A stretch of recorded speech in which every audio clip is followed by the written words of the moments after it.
Hello everyone, welcome back to APC यानी अपना physics channel.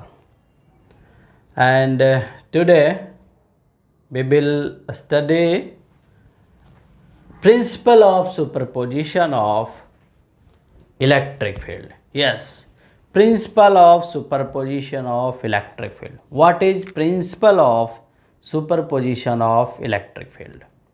Okay, that is we can write also electric field due to various point charges. Like that we can write we can take a heading also, electric field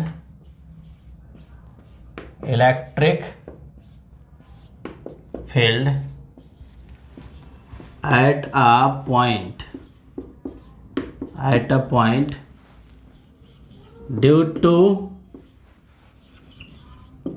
various point charges. This may be another heading. Electric field at a point due to various point charges. Okay, how can we find the electric field at a point due to so many of point charges? By the principle of superposition. Okay, so what is the principle of superposition? According to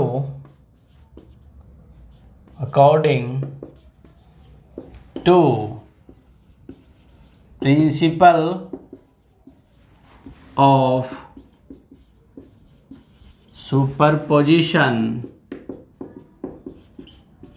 of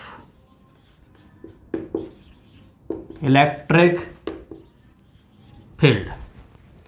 According to principle of superposition of electric field, net or total electric field at a point due to various point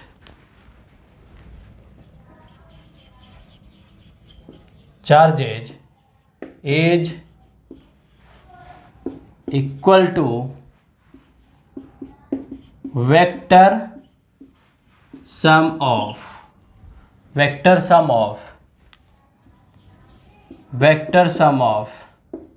electric field. Vector sum of electric field produced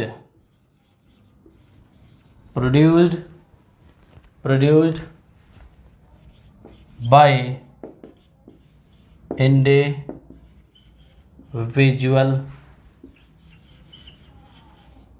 charge. Actually this is the principle of superposition.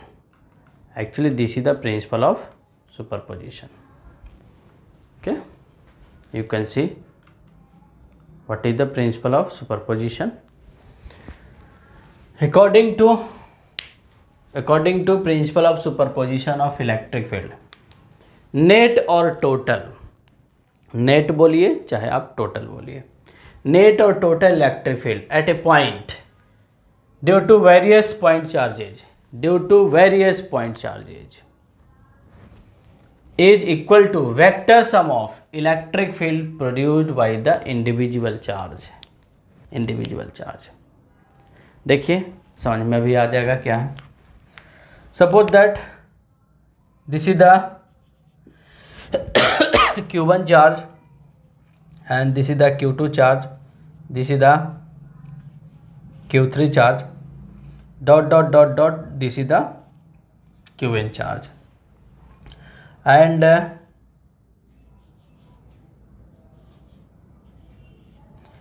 this is the point P. This is the point P where we have to find the total electric field, net electric field due to all these n number of charges. Okay, तो कैसे find करेंगे? देखिए, suppose that This distance is R1, this distance is R2, this distance is R3 and this is the Rn.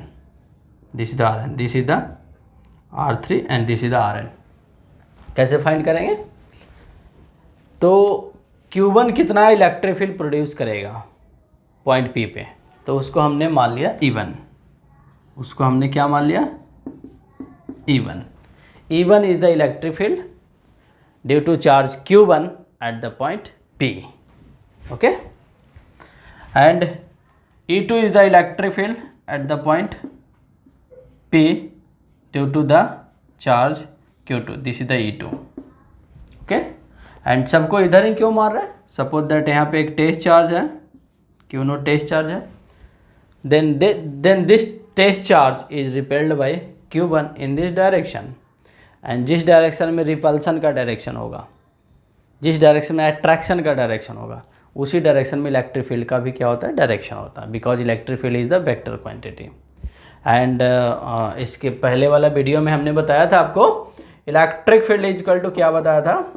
Force per unit test charge बताया था ना. इसका just पहले वाला वीडियो देखिएगा, electric field due to a point charge. Actually heading होगा electric field, उसमें देखिएगा. तो इलेक्ट्रिक फील्ड का डायरेक्शन वही होगा जो फोर्स का डायरेक्शन होगा. ओके, तो फोर्स तो आप फील कर सकते हैं ना, इस पे किधर फोर्स लगेगा, इधर लगेगा, इस पे किधर लगेगा, Q2 किधर फोर्स लगाएगा, इधर लगाएगा. Suppose that Q3 is negative, तो Q3 इसको क्या कर लेगा? खींच लेगा, रिपेल कर लेगा. Let this is the E3 dot dot dot. Qn suppose that positive है, तो इधर En. And according to the principle of superposition, according to the principle of superposition, the net electric field would be vector sum of all electric field at a point P due to individual charge, like that. So E net is equal to E net or E total is equal to, we can write E1 plus E2 plus E3 dot dot dot dot dot plus En, like that. This is the actually principle of superposition. Actually this is the principle of superposition. इसी को statement में लिखा हुआ है, according to principle of superposition of electric field, net और total electric field at a point due to various point charges is equal to vector sum of electric field produced by the individual charge. Vector sum of electric fields लिख सकते हैं बहुत सारे, तो vector sum of electric fields produced due to individual charge. This is the principle of superposition. Okay, तो vector form में तो ऐसे लिखेंगे. जब इसका मैग्नीट्यूड निकालना होगा, डायरेक्शन निकालना होगा, तो फिर कैसे निकालेंगे? तो फिर वेक्टर एडिशन में हमें जाना पड़ेगा. वेक्टर एडिशन हम लोगों ने पढ़ा था, parallelogram law of vector addition and vector addition by components method. अगर दो electric field at a point है तो पैरेललोग्राम लॉ लगा लीजिए. अगर बहुत सारे हैं E1 E2 E3 E4 E5 like that, तो कंपोनेंट मेथड से निकाल सकते हैं. Okay, E1 plus E2 plus E3 dot dot dot dot En, like that. देखिए एग्जाम्पल से देखिए, समझ में आ जाएगा आपको. As for example, because example is better than theory, but theory is necessary. तो एग्जाम्पल से देखिए आसानी से हम लोग निकाल सकते हैं. कैसे? Suppose that this is the triangle and on the vertices, two vertices of the triangle, on the two vertices of the triangle, on the two vertices of the triangle, yes, you can see this is the triangle and this is the equilateral triangle. Let side A is equal to 3 meter and here charge 1 coulomb and here charge 4 coulomb and this is the point P. Find magnitude and direction of net electric field at the point P. Find, simply we can write find EP, that means find electric field at the point P. तो so simple, क्या करेंगे, एक यहाँ पे test charge को put करेंगे या अपने मन में फील करेंगे कि वहाँ पे एक टेस्ट चार्ज है, तो उस टेस्ट चार्ज को 4 कूलम क्या करेगा, इस डायरेक्शन में रिपेल कर देगा, late this is the E1, and 1 coulomb charge क्या करेगा, इस डायरेक्शन में रिपेल कर देगा, this is the E2, and in दोनों का जो नेट होगा वो इस डायरेक्शन में होगा, इन दोनों का नेट इस डायरेक्शन में होगा, parallelogram law of vector addition. Okay, so how can be solve finally, you can C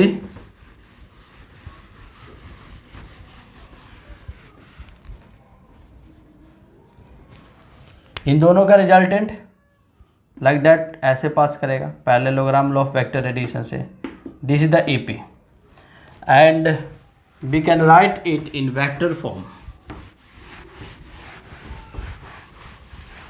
We can write it in vector form. How can we write? EP is equal to, what can we write, E1 plus E2. We can write EP is equal to E1 plus E2 in vector form. Okay, in vector form. You can see here there are 2 vectors which we have to add. Here 2 vectors. यहाँ पे देखिए 2 ही vectors है, E1 and E2 है, इसी को add करना है. Okay, and this is the equilateral triangle, तो ऑब्वियसली ये एंगल क्या होगा, 60 degree and 60 degree, this is also 60 degree. Okay, तो इसका मैग्नीट्यूड का फार्मूला सो सिंपल, इसका मैग्नीट्यूड का फार्मूला क्या हो जाएगा, root under E1 square plus E2 square plus twice of E1 E2 cos theta, here theta is 60 degree, here theta is 60 degree, like that.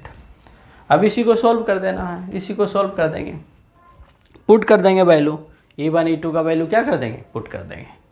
Okay, E1 का value क्या होगा, E1 का value electric field at a point due two point charge, first video में देखिएगा, first video में हमने बताया है इलेक्ट्रिक फील्ड का first video, 1/4 pi epsilon 0 Q/r² होता है, Q/r². ये फार्मूला अप्लाई कर देंगे for the E1, that means what is E1, E1 is the electric field produced by 4 coulomb charge at the point P. Okay, so it would be 9 into 10 raised to the power 9, and Q, what is Q, 4, and what is R here, 3. A square of 3 is 9, 9 to 9 cancel out, and this comes out to be 4 into 10 raised to the power 9 Newton per coulomb. तो देखिए E1 का value आ गया, E1 का value same as E2 हम निकाल सकते हैं, E2 is equal to क्या हो जाएगा, E2 is equal to 9 into 10 raised to the power 9, and here Q is 1 coulomb, here Q is 1 coulomb. Electric field at the point P due to 1 coulomb is E2. So how can we find the magnitude of E2? E2 is equal to 9 into 10 raised to the power 9 into Q over R square, and here side of this triangle is A.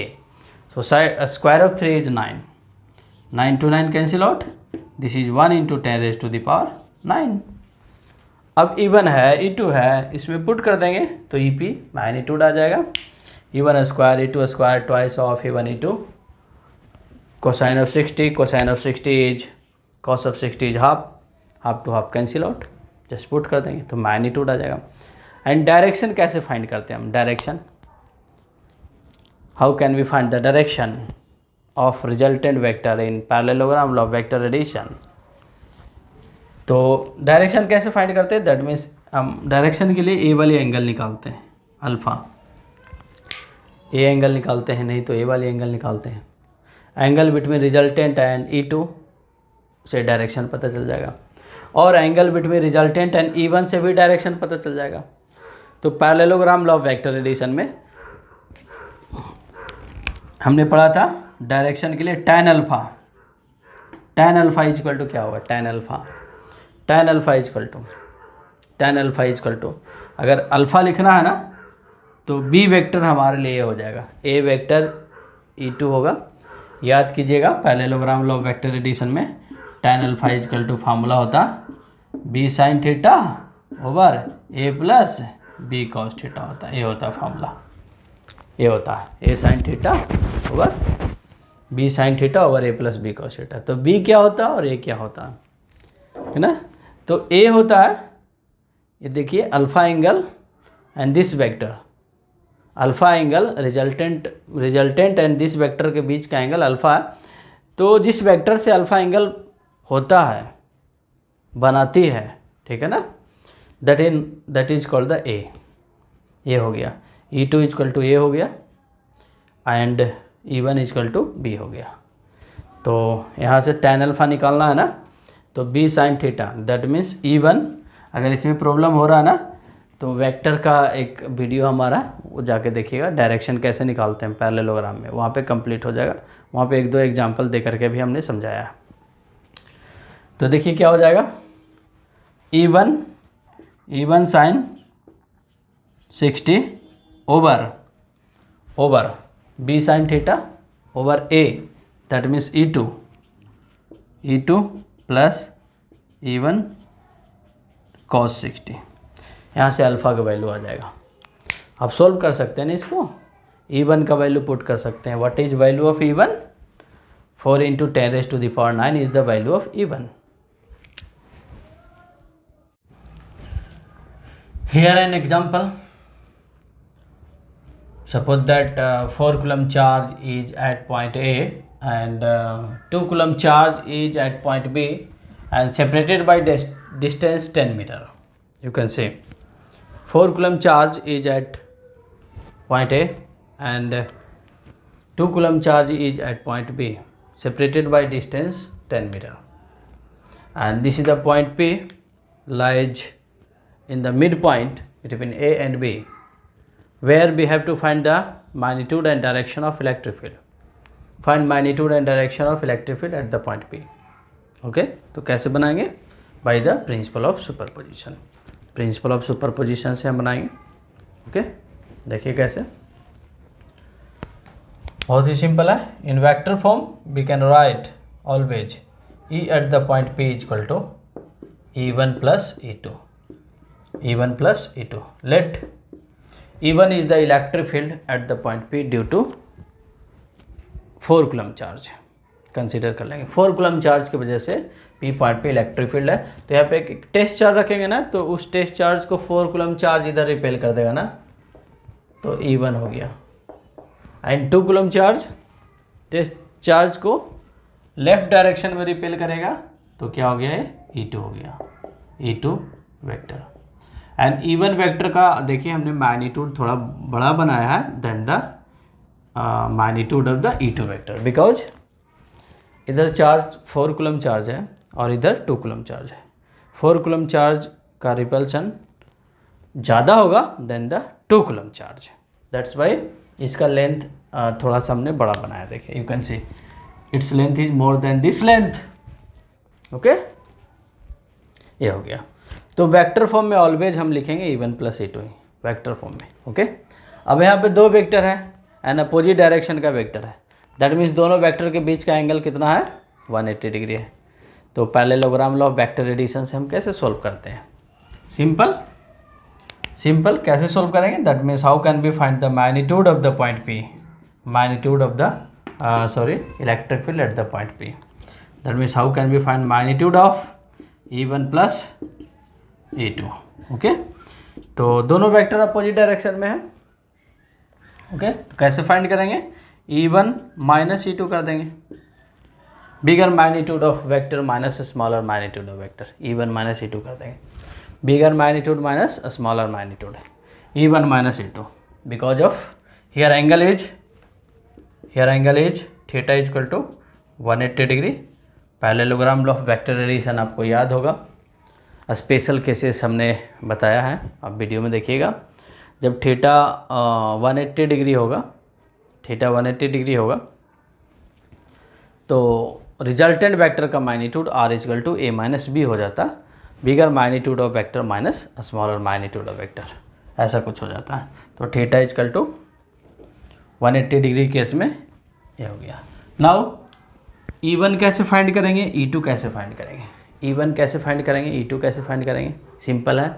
E1 is the electric field at the point P due to 4 coulomb charge, and ये formula लगा देंगे 1/4πε0 Q/r² का formula लगा देंगे, and value of 1/4πε0 is 9 × 10⁻⁹, okay, and charge is 4 coulomb over square of this distance, and obviously this is the 5 meter. A square of 5 is 25. This much of Newton per coulomb.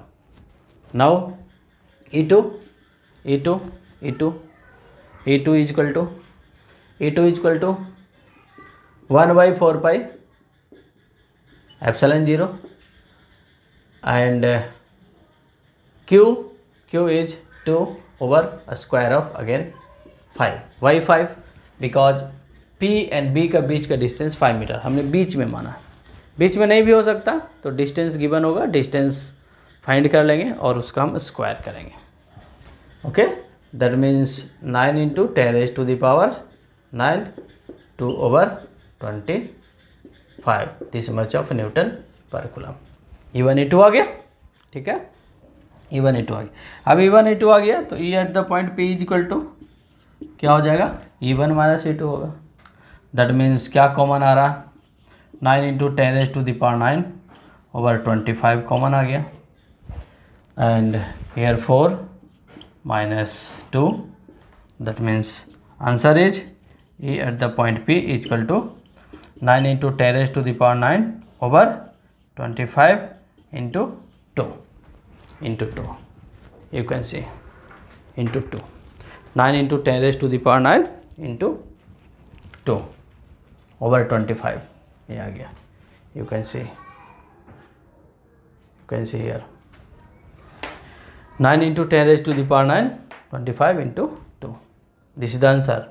Further इसको हम solve कर सकते हैं, 18/25 उसको फिर divide कर सकते हैं, डेसिमल में भी लिख सकते हैं, ठीक है, सिंपल है इस टाइप से। Direction, how can we find direction, direction कैसे फाइंड करेंगे हम, डायरेक्शन, तो डायरेक्शन वेक्टर का कंसेप्ट आपको आना चाहिए थोड़ा सा।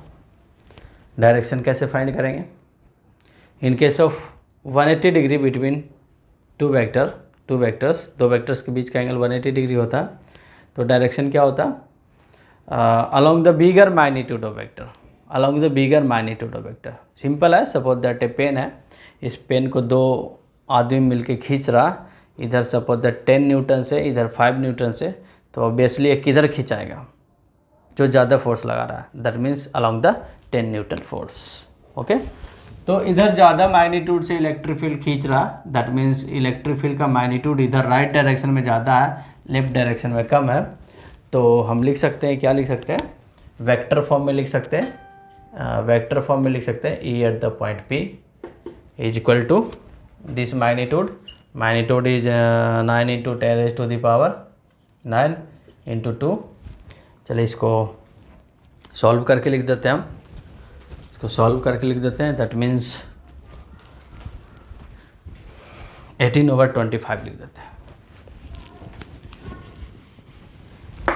18/25 into 10⁻⁹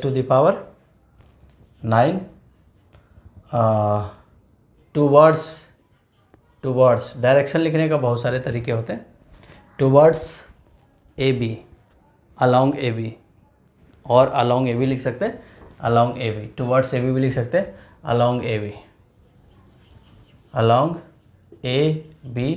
वेक्टर, AB वेक्टर, इस डायरेक्शन को हम लिख सकते हैं AB वेक्टर।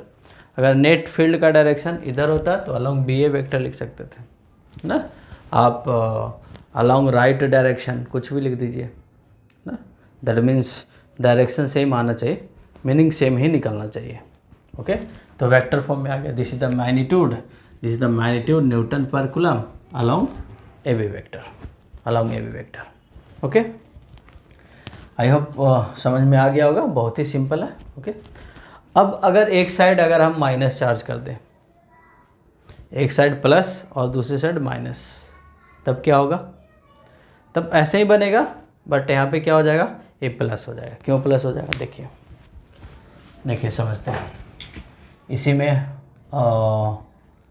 क्या करते हैं हम? माइनस कर देते हैं यहाँ पे, -2 कूलम, -2 कूलम, एंड यहाँ पे रब कर देते हैं, and again point P lies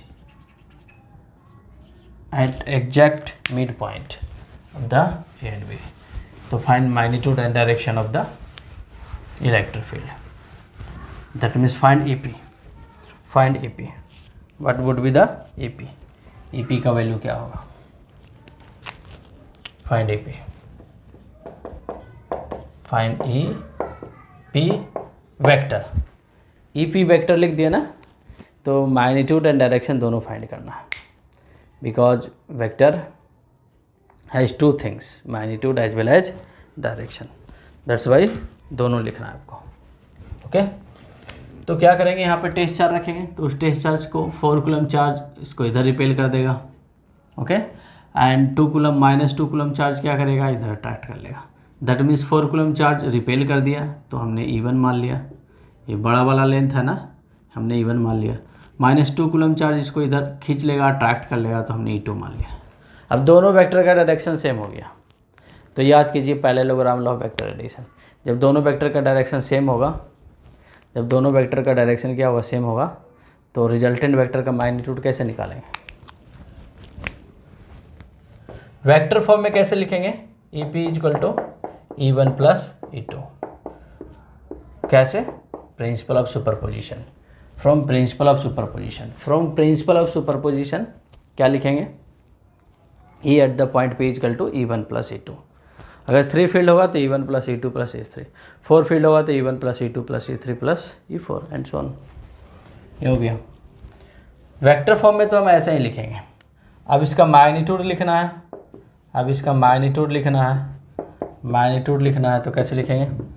E1 + E2 modulus लिखना है। दोनों वेक्टर सेम डायरेक्शन में है तो जस्ट E1 + E2 लिख देंगे। Magnitude of field first plus magnitude of field second, that's it. Okay, अब E1 E2 का वैल्यू लिख देना, क्या हो जाएगा? मैग्नीट्यूड तो उतना ही होगा ना, बिकॉज मैग्नीट्यूड Q और R पे डिपेंड कर रहा, तो नहीं हमने Q चेंज किया, नहीं हमने R चेंज किया, क्या चेंज कर दिया? साइन चेंज कर दिया। तो रिजल्टेंट का मैग्नीट्यूड क्या हो जाएगा? चेंज हो जाएगा। ओके, रिजल्टेंट का मैग्नीट्यूड चेंज हो जाएगा और मे बी डायरेक्शन भी चेंज हो जाए, बट इंडिविजुअल फील्ड का मैग्नीट्यूड चेंज नहीं होगा। दैट मीन्स ऐड कर देंगे हम, E1 का वैल्यू क्या हो जाएगा? 9 × 10⁻⁹ Q, here Q is 4 over R², this का square, that means 25, plus E2 का मैग्नीट्यूड 9 × 10⁻⁹ इंटू चार्ज क्या हो गया? 2 ओवर दिस का स्क्वायर, दैट मीन्स 25 हो गया। ओके, तो क्या हो जाएगा? एलसीएम कॉमन ले लेंगे हम, तो 4 + 2 6 हो जाएगा, 9 हेयर 9 6 जा 54 over 25 into 10⁻⁹ newton per coulomb, newton per coulomb, और वोल्ट पर मीटर भी लिख सकते हैं। फर्स्ट वीडियो में हमने बताया there are 2 units of electric field, one is the newton per coulomb, another is the volt per metre. Now direction के साथ क्या लिख सकते हैं? वैसे लिख देंगे EP = this much of newton per coulomb and along AB, because दोनों वेक्टर का डायरेक्शन सेम है। सपोज दैट ए पेन हमारे हाथ में 10 न्यूटन से कोई इधर खींच रहा है, 5 न्यूटन से इधर खींच रहा है, तो टोटल नेट 15 न्यूटन से इधर खींचा जाएगा ना, तो क्या लिख देंगे हम, E at the point P is equal to 54/25 into 10⁻⁹ newton per coulomb along AB। Okay, simple है। ओके, इस टाइप से पूरे फिजिक्स का हम थ्योरी बनाएंगे, वीडियो बनाएंगे and related to that concept, छोटे छोटे examples like that. And after that NCERT discuss करेंगे and after that IIT mains advance discuss करेंगे। तो डियर स्टूडेंट्स, आपको बहुत बेनिफिट होने वाला है।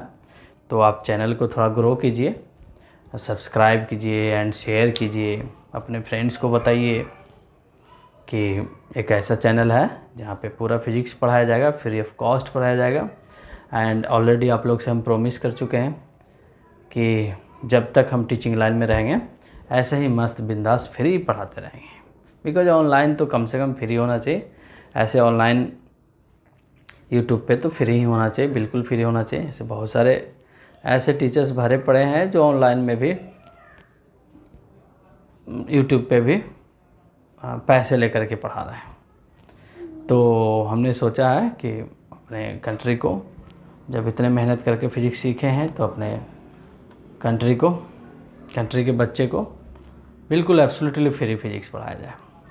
ओके, तो आप लोग सपोर्ट कीजिए। हमारा मिशन है education should be absolutely free, absolutely free होना चाहिए, फ्री एजुकेशन। ओके, सो बहुत ही सिंपल है ना। ओके, नाउ अब थोड़ा एक एग्जांपल लेते हैं जिसमें 3 वेक्टर्स होगा, तो उसको फिर कैसे हम ऐड करेंगे, उसका मैग्नीट्यूड एंड डायरेक्शन कैसे फाइंड करेंगे। देखिए 3 वेक्टर्स के केस में, that means when 3 charges are placed on the vertices of a square, किसी स्क्वायर के वर्टिसेस पे पुट कर देंगे, like that.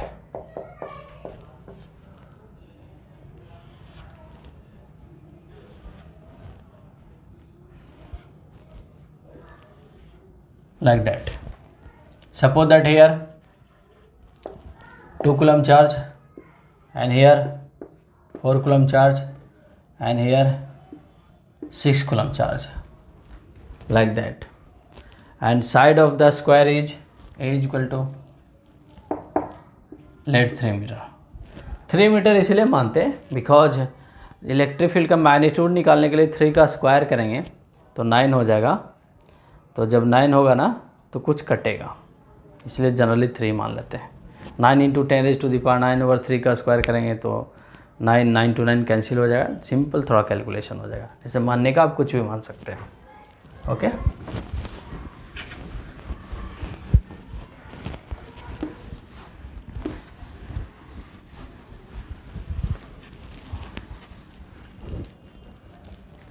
okay, and here point P, here is the point P. Question, find EP vector. EP vector means we have to find magnitude as well as direction. Okay, so how can we find? तो first of all P point पे एक test charge assume करेंगे, मानेंगे। आप वहाँ पे put भी कर सकते हैं, एज्यूम कर देंगे। सपोज दैट यहाँ पे टेस्ट चार्ज है तो 4 कूलम चार्ज इसको क्या करेगा, इधर रिपेल कर देगा, चलिए E2 मान लेते हैं। इसके वजह से हम E1 मानते हैं। यहाँ पे जो टेस्ट चार्ज है वो 2 कूलम चार्ज, टेस्ट चार्ज को 2 coulomb charge will repel in this direction, let it E1, and 4 coulomb charge will repel a test charge here in this direction, तो उसको क्या हमने मान लिया E2। एंड 6 coulomb चार्ज क्या करेगा, इसको इस डायरेक्शन में रिपेल करेगा, तो हमने क्या मान लिया E3। अब देखिए there are 3 vectors at a point P, so how can we add up all these 3 vectors? Okay, find EP। तो फ्रॉम प्रिंसिपल ऑफ सुपरपोजिशन, क्या कहता है principal of superposition? From principal of superposition, principal of superposition एक कहता है कि किसी point पे नेट इलेक्ट्रिक फील्ड निकालना हो और उस पॉइंट पी पे बहुत सारे इलेक्ट्रिक फील्ड प्रेजेंट हो, तो उन सारे फील्ड का वेक्टर समेशन कर देंगे। Why vector summation? Because electric field is the vector quantity, that's why vector summation कर देंगे। That means what we have to do, E P vector is equal to E1 plus E2 plus E3 like that, बस यही करना। अब आपको add करने आना चाहिए, वेक्टर का कंसेप्ट आपको आना चाहिए, वेक्टर का ज्ञान होना चाहिए, बहुत ज़रूरी है। Vector is the backbone of physics and basic mathematics like calculus, algebra is the tools of physics. So both are very very important, backbone as well as tools. तो अगर इसमें कहीं आपको प्रॉब्लम है ना, तो फर्स्ट ऑफ ऑल इसको आप स्ट्रेंथन कीजिए ना, बहुत ज़्यादा नहीं, हमारे बहुत सारे वीडियो पढ़ा हुआ है, बस उतना पढ़ लीजिए, उसका नोट्स बना लीजिए एंड उससे रिलेटेड सिंपल जो प्रॉब्लम्स है वो कर लिया जाए। बहुत सारे बुक में मिल जाएगा आपको, प्रदीप में मिल जाएगा, एस.एल. अरोरा में मिल जाएगा, डिफरेंशिएशन का छोटे छोटे प्रॉब्लम्स, इंटीग्रेशन का, बहुत ज़्यादा मैथमेटिक्स का प्रॉब्लम डिटेल से बनाने की आवश्यकता नहीं है। Okay, for the point of view of the physics only. Okay, तो कैसे फाइंड करेंगे magnitude of E1 plus E2 plus E3? Obviously a component method से ऐड होगा, कंपोनेंट मेथड से। अगर parallelogram law of vector addition अगर लगाना चाहेंगे तो लगा सकते हैं, लेकिन बहुत ही कॉम्प्लिकेटेड हो जाएगा, बहुत कॉम्प्लिकेटेड हो जाएगा, है ना। अगर एक बार इन दोनों का मैग्नीट्यूड सेम होता ना, तब एक बार सिंपल हो सकता था, बिकॉज इन दोनों का मैग्नीट्यूड सेम होता तो रिजल्टेंट E2 के अलॉन्ग हो जाता, तो इन दोनों का जो मैग्नीट्यूड आता है E2 के मैग्नीट्यूड में ऐड कर देते तो रिजल्टेंट में कम मैग्नीट्यूड फाइंड हो जाता। बट हेयर E1 E2 का मैग्नीट्यूड डिफरेंट होगा। कैसे डिफरेंट होगा? Because of different magnitude of charge, उसकी वजह से डिफरेंट होने वाला। तो इस केस में क्या करेंगे, इस केस में क्या करेंगे ना, हम सबसे पहले क्या निकालेंगे, EX निकालेंगे। EX क्या है? जितना भी जो थ्री फील्ड्स है, तीनों फील्ड्स का एक्स कंपोनेंट का समेशन EX निकालेंगे। तो E1 is the directed along the positive. Actually क्या कर रहे हैं ना, यहाँ पे हम ओरिजिन मार रहे हैं, और इस direction, this is the x direction and this direction is the y direction and this direction is the minus x direction and this direction is the minus y direction. P point को हमने origin मान लिया, तो इधर का direction positive x, इधर का direction negative x, ऊपर का डायरेक्शन पॉजिटिव बाई, नीचे का डायरेक्शन निगेटिव बाई। ओके, तो EX क्या है? जितना भी फील्ड्स है इन सब का एक्स कंपोनेंट का समेशन। तो E1 तो एक्स डायरेक्शन में है ही, E1 एक्स एक्सिस से 0 डिग्री का एंगल बना रहा, तो इसका एक्स कंपोनेंट क्या हो जाएगा, E1 cos 0। Okay, E1 cos। अगर कंपोनेंट लेने में प्रॉब्लम हो रहा तो वेक्टर का जो वीडियो है उसको देखिए। E1 cos 0, ओके, प्लस अब इसका एक्स कंपोनेंट ऑब्वियसली 45 डिग्री होगा, 45 डिग्री, तो ये भी क्या हो जाएगा 45 डिग्री। तो E1 का एक्स कंपोनेंट, E2 का एक्स कंपोनेंट क्या हो जाएगा, E2 cos 45 degree, E2 cos 45 degree. Okay, and plus E3 का X component, E3 cos 90 degree, Y cos 90 degree है, because E3 makes an angle 90 degree with the X axis. You can see Y axis, X axis से 90 degree पे होता है ना, तो this is the equal to 0, ये तो 0 ही हो गया। तो EX का वैल्यू क्या आ गया, EX का वैल्यू आ गया E1 cos 0 का वैल्यू 1, E1 प्लस cos 45 का वैल्यू 1/√2, तो क्या हो गया E2/√2 हो गया, E2/√2। तो EX आ गया, आगे कि नहीं आ गया। Now E y equal to क्या हो जाएगा, now E y equal to जितना भी वेक्टर्स है, एक्चुअली 3 वेक्टर्स हियर, इन सब का बाई कंपोनेंट का समेशन को हमने E बाई मान लिया, तो इसका बाई कंपोनेंट का समेशन क्या हो जाएगा E1। अब बाई कंपोनेंट फाइंड करना है, तो आप बाई एक्सिस के इसका एंगल देख लीजिए, E1 makes an angle 90 degree with the y-axis. So E1 cos 90 degree plus अब E2 y-axis से कितना डिग्री पे है, 45 डिग्री पे, इधर से 45 तो इधर से भी 45, तो क्या हो जाएगा E2 cos 45 degree plus E3 y-axis के लॉन्ग है 0 डिग्री y-axis से, तो क्या लिखेंगे E3 cos of 0 degree, E3 cos of 0 degree. Okay, अब इसको सिंप्लीफाई कर देंगे। ई बाई इक्वल टू cos 90 का वैल्यू 0, cos 90 का वैल्यू 0, तो ये 0 हो गया, 0 plus E2 cos 45 1/√2 plus E3, तो क्या हो गया यहाँ से E2/√2 प्लस क्या हो गया E3, E2/√2 प्लस E3, ये आ गया। ठीक है, नाउ अब क्या करेंगे हम, Ex आ गया, Ey आ गया। ओके, तो E vector that means EP vector equal to we can write Ex I cap plus E y J cap, ऐसे लिखा जाता है।